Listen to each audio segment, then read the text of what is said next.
Hi friends, welcome to మన Bommarillu. Upcoming రివ్యూలోకి వెళ్ళిపోదాం. అపూర్వ శరత్చంద్ర దగ్గరికి వస్తుంది.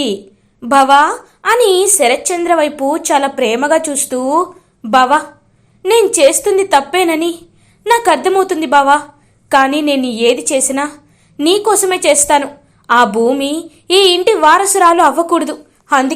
అందుకే ఆ భూమి అడ్డు తొలగించుకోవాలనే నేను ఈ ప్లాన్లన్నీ వేస్తున్నాను బావా. కానీ ఒకటి మాత్రం నిజం, నువ్వు కళ్ళు తెరిచి బయటికి వచ్చేలోపు దాని ప్రాణాలు తీసే ప్లాన్ నేను వేస్తాను బావా అని మనసులో అనుకుంటూ అపూర్వ అక్కడి నుండి వెళ్ళిపోతుంది. ఇది ఇలా ఉండగా ఈవినింగ్ అవుతుంది. భూమి అటు ఇటు తిరుగుతూ ఆలోచిస్తూ ఉంటుంది. అసలు ఎవరు చేసుంటారు, నాన్నని చంపాల్సినంత అవసరం ఎవరికి ఉంది అని చెప్పి అటు ఇటు తిరుగుతూ ఆలోచిస్తూ ఉంటే అప్పుడే మీరా స్టెప్స్ దిగుతూ కిందకి వస్తుంది. ఇంకా మీరా స్టెప్స్ పైన కొబ్బరి నూనె లెక్క ఆయిల్ ఉండడంతో కాలు జారి కింద పడిపోయి తల పగిలిపోతుంది మీరాది.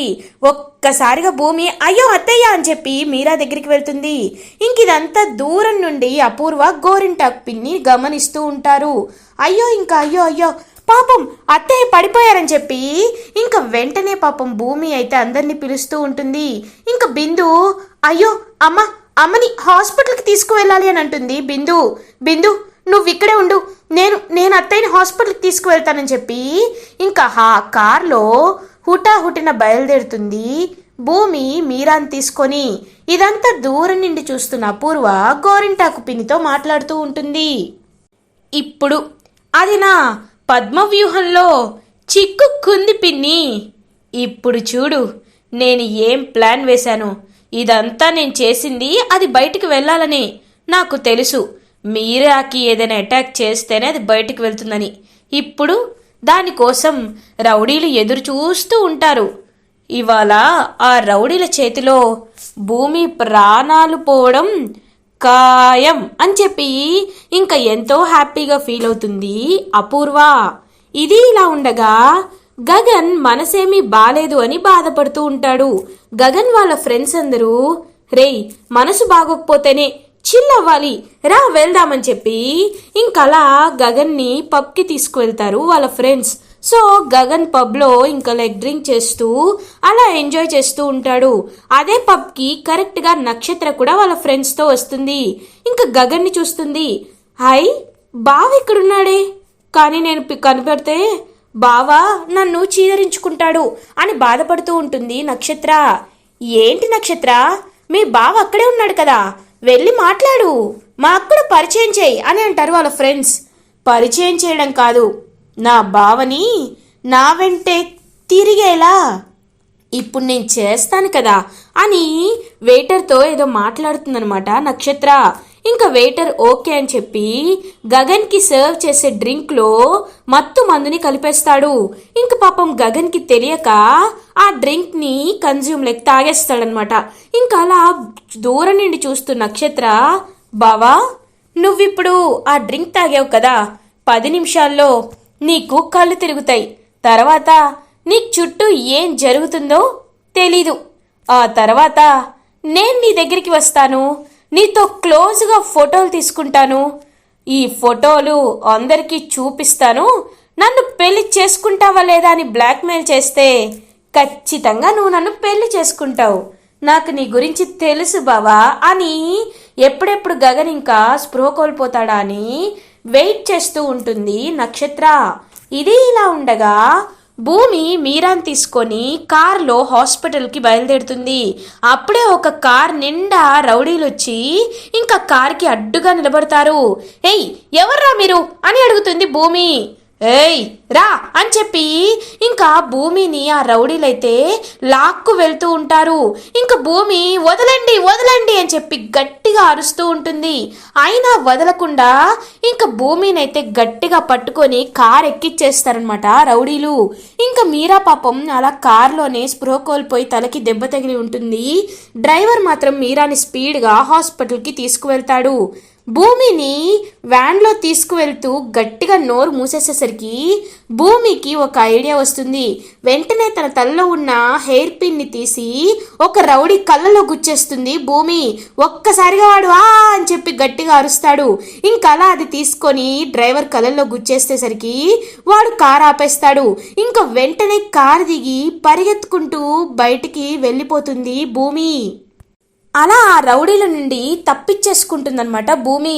ఇంక తప్పించుకొని పరిగెత్తుకుంటూ వెళ్తూ ఈ ఏరియా ఏంటి ఇంత కొత్తగా ఉంది అని చెప్పి పాపం తెలియక ఒక పబ్లోకి వెళ్ళిపోతుంది. ఎక్కడైతే గగన్ వాళ్ళు ఉన్నారో అదే పబ్కి వెళ్ళి ఇంకొక రూమ్కి వెళ్ళి బాత్రూంలో దాక్కుంటుంది భూమి.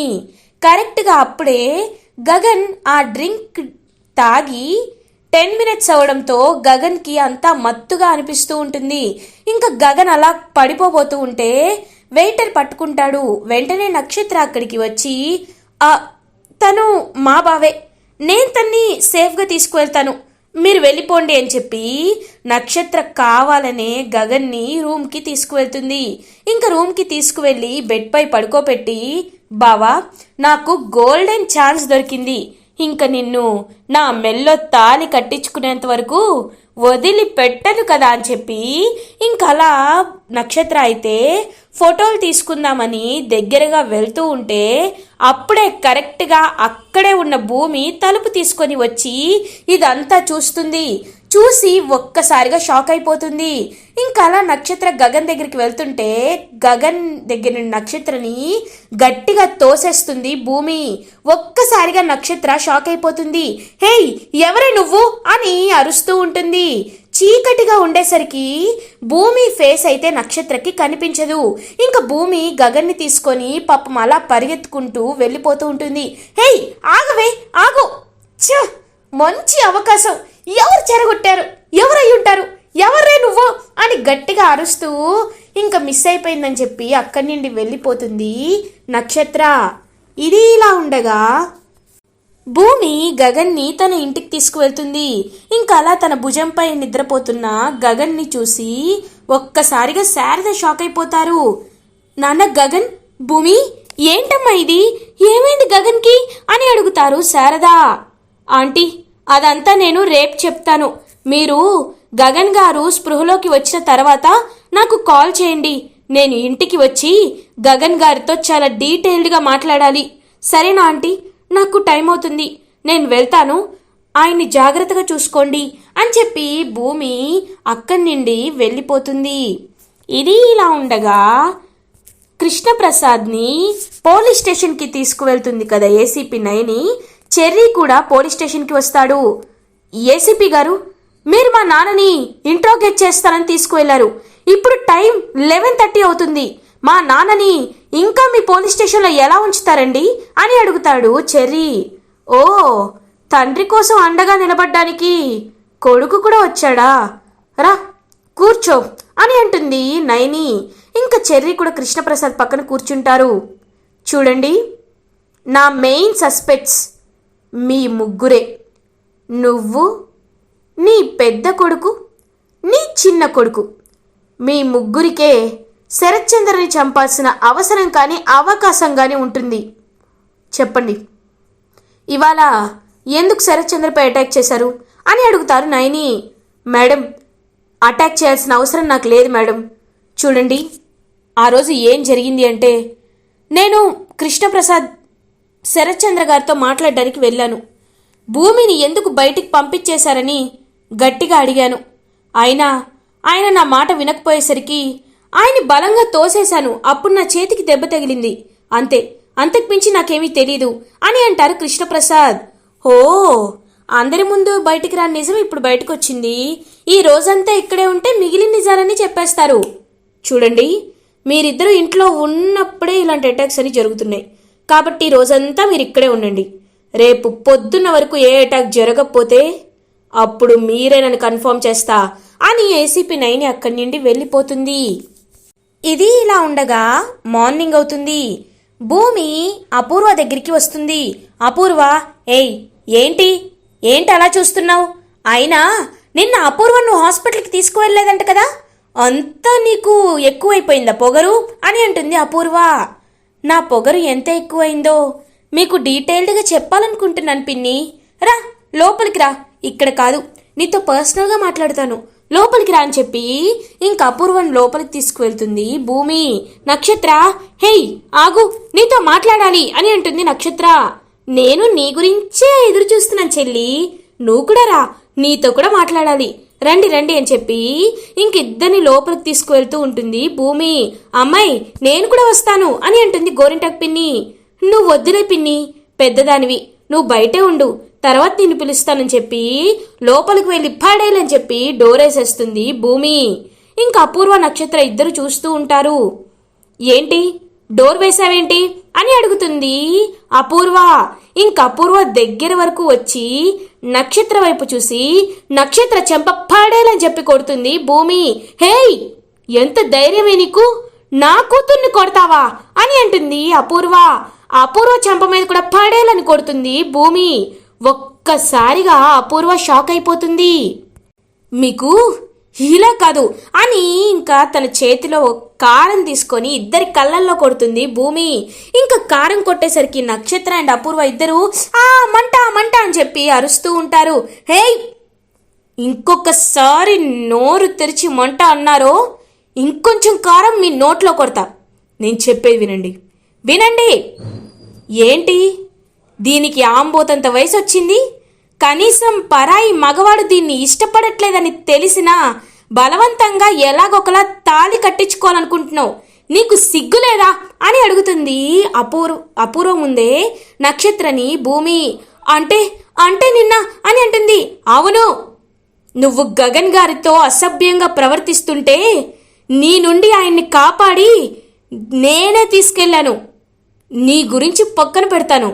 నువ్వేంటి అపూర్వ, నువ్వేం చేస్తున్నా నాకు తెలియదు అనుకుంటున్నావా? నీ గురించి నేనేమి తెలుసుకోలేననుకుంటున్నావా? ఆ రోజు హాస్పిటల్లో మనిషిని పెట్టించింది నువ్వేనని నాకు తెలిసిపోయింది. ఎందుకంటే ఆ రోజు తప్పించుకున్నవాడు, నిన్న నన్ను అటాక్ చేయడానికి వచ్చినవాడు ఒక్కడే. అంటే నన్నే చంపించాలని ప్రయత్నిస్తున్న నువ్వు ఇప్పుడు నాకు అనుమానం వస్తుంది, ఆ రోజు గెస్ట్ హౌస్లో నాన్నని కూడా నువ్వే చంపించాలేమో అనుకున్నావని. కానీ అపూర్వ, అనుమానం వచ్చినందుకే ఇలా చేశా, కళ్ళల్లో కారం కొట్టా. ఇంకొకసారి నా జోలికి కానీ నాన్న జోలికి కానీ ప్రాణాల విషయంలో తేడా వస్తే చేతులతో కాదు, ఇద్దరిని చంపి పారేస్తాను. నీ కూతుర్ని కంట్రోల్ పెట్టుకో, నువ్వు కూడా కంట్రోల్లో ఉండు. హేయ్ సైడ్ క్యారెక్టర్, నువ్వు గగన్ గారి జోలికొచ్చినా నువ్వు నాన్న జోలికొచ్చినా ఇద్దరి తోలు తీస్తా అని చెప్పి ఇంకా డోర్ తీసుకొని వెళ్ళిపోతుంది భూమి. ఇంకా అపూర్వ అలా టెన్షన్ పడుతూ నక్షత్ర వైపు చూస్తూ, ఏంటి అది చెప్పింది నిజమేనా అని అడుగుతుంది. అవును మమ్మీ అని అంటుంది నక్షత్ర. హేయ్, నిన్ను చంప మీద కొట్టాలనిపిస్తుంది కానీ కొట్టట్లేదు. చూడు బేబీ, ఇలాంటివి ఎప్పుడూ చేయకూడదు, తప్పు. నేను ఆ గగన్ గారిని నీకు ఇచ్చి పెళ్లి చేస్తానన్నాను కదా, చేస్తాను అంతే. ఇంకొకసారి ఇలాంటి ప్లాన్లు వేసి నా పరువు తీయద్దు, పో అని అంటుంది అపూర్వ. ఇంకక్కడి నుండి నక్షత్ర వెళ్ళిపోతుంది. ఏంటమ్మాయి, నువ్వు నీ కూతురికి నీతులు చెప్తున్నావా? ఒకప్పుడు శరత్ చంద్రని నువ్వు కూడా ఇలాగే కదా పెళ్లి చేసుకున్నావు అని అంటుంది గోరింటాకు పిన్ని. పిన్ని అని అంటుంది అపూర్వ. సర్లే అమ్మాయి, ఎవరి తప్పులాలకి ఎత్తి చూపిస్తే ఇలాగే నొప్పి కలుగుతూ ఉంటుంది. అయినా కళ్ళల్లో కారం బాగానే కొట్టినట్టుందిగా అని అనుకుంటూ ఉంటే కోపంగా ఇంకా గోరింటాకు పిన్ని వైపు చూస్తూ అక్కడి నుండి వెళ్ళిపోతుంది అపూర్వ. అప్పుడే కరెక్ట్గా ఏసీపీ నయని కృష్ణప్రసాద్ అండ్ చెర్రీని తీసుకొని ఇంటికి వస్తుంది. ఇంకా అపూర్వ, నయని గారు, మీరు మళ్ళీ మా ఇంటికి వచ్చారంటే మీకు అసలైన వాళ్ళు ఎవరో తెలిసిపోయే ఉంటుంది, చెప్పండి, ఈ కేపీనే కదా కేపీనే కదా అని అడుగుతుంది అపూర్వ. చెప్తాను అపూర్వ గారు.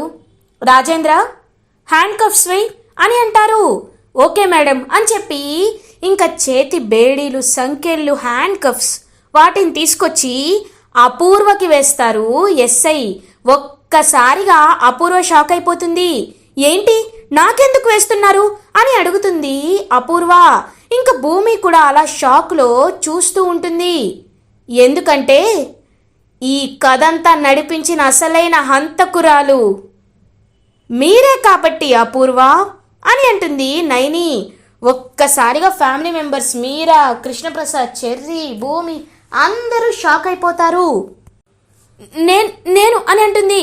వద్దు, ఇంకా నటించకు అపూర్వ, అసలు జరిగిందేంటో నేను చెప్తాను అని ఫ్లాష్ బ్యాక్లోకి వెళ్తుంది నైని. ఫ్లాష్ బ్యాక్లో ఏ రోజైతే భూమిని శరత్చంద్ర బయటికి గెంటేశాడో అపూర్వ అప్పుడే ప్లాన్ వేసుకుంటుంది. లేదు, బావకి ఇప్పుడు కాకపోతే ఎప్పుడైనా అది సొంత కూతురు అనే విషయం తెలిసిపోతుంది. ఇప్పుడు బావకి దానికి మధ్యలో ఇంకా దూరం పెంచాలి, శత్రుత్వాన్ని పెంచాలి, అందరి ముందు దానిపై నిందలు వెయ్యాలి. అలా చెయ్యాలి అంటే అని ఆలోచించి ముందుగానే ఆ పనివాడు ఎవడైతే ఉన్నాడో వాడికి ఫోన్ చేస్తుందనమాట అపూర్వ. ఫోన్ చేసి, హలో, నేను చెప్పినట్టు చెయ్యి, నీకు ₹1,00,00,000 ఇస్తాను, తర్వాత ఊరు వదిలి వెళ్ళిపో అని చెప్పి ఆ పని వాడితోనే ప్లాన్ చేపిస్తుందనమాట అపూర్వ. ఇంకా వాడే మొత్తం అప్డేట్ ఇస్తూ ఉంటాడు. ఫస్ట్ కృష్ణప్రసాద్ వచ్చాడు, తర్వాత చెర్రీ వచ్చాడు, తర్వాత వంశీ వచ్చాడని చెప్పి. ఆ తర్వాత వాళ్ళందరూ వెళ్ళిపోయాక వెనకాల నుండి శరత్చంద్రని తలపై కొట్టి, తర్వాత ఎక్కడైతే ప్రాణాలు పోకుండా బాటిల్తో కరెక్ట్గా గుచ్చుతాడనమాట పనివాడు. కోమాలోకి వెళ్ళాలనే కావాలనే తలపై గట్టిగా కొడతాడు. అలా ఇంకా శరత్చంద్ర భూమి వచ్చే వరకు స్పృహ కోల్పోయి ఉంటాడు. సో ఆ ₹1,00,00,000 తీసుకొని ఆ పనివాడు పోలీసులకి ఫోన్ చేసి జంప్ అయిపోతాడు. తర్వాత అపూర్వ అయినా నమ్మట్లేదు, ఇది బయట నిజం పెట్టేసింది కాబట్టి హాస్పిటల్లో అయినా అటాక్ చేస్తే బావని ఖచ్చితంగా ఇది ఇంటికే తీసుకువస్తుంది, కాబట్టి దీన్ని ఎలా అయినా చంపేసి నా బావని నేను బాగా చూసుకుంటాను అని చెప్పి ఇంకా హాస్పిటల్ నుండి ఇంట్లో కూడా కావాలని ఒక మనిషిని పెట్టించి ఆక్సిజన్ పైప్ తీపిచ్చేస్తుంది. ఈలోపు భూమిపై అటాక్ చేపిస్తుంది అపూర్వ. ఇదంతా ఏసీపీ నైని అందరికీ అర్థమయ్యేటట్లు చెప్తుంది. అపూర్వ, నువ్వు ఆడిన నాటకంలో చాలా బాగా నాటకం ఆడావు. నీ బావా అని పిలిచి శరత్చంద్ర గారిపై నీకున్న ప్రేమ వల్ల ఎవరికి నీపై అనుమానం రాదనుకున్నావేమో, కానీ నీ కాల్ డేటాని మేనేజ్ చేయడం మర్చిపోయావు అపూర్వ. ఎప్పుడు కంటికి కనబడే శత్రువులే కాదు, కనబడని శత్రువుల గురించి కూడా ఆలోచించాలని మాకు ట్రైనింగ్ ఇస్తూ ఉంటారు. అది నీపై బాగా ఉపయోగపడింది. ఇంకా చెప్పడానికి ఏమీ లేదు. ఎన్నేళ్ళు జైలు శిక్ష పడాలో కోర్టులో జడ్జి నిర్ణయిస్తారు. యువర్ అండర్ అరెస్ట్ అని చెప్పి అపూర్వని ఏసీపీ నైని తీసుకువెళ్తూ ఉంటుంది. ఇంకా భూమి అయితే ఛీ అని అపూర్వని చీ కొట్టి అలా ఇంకా అపూర్వ అరెస్ట్ అయినందుకు హ్యాపీగా చూస్తూ ఉంటుంది భూమి. ఇలా ఎపిసోడ్ ఎండ్ అవుతుంది. ఫర్దర్ ఎపిసోడ్ రివ్యూస్ ముందుగా మీకు కావాలి అనుకుంటే మా ఛానల్ని సబ్స్క్రైబ్ చేసుకోండి. Thanks for watching.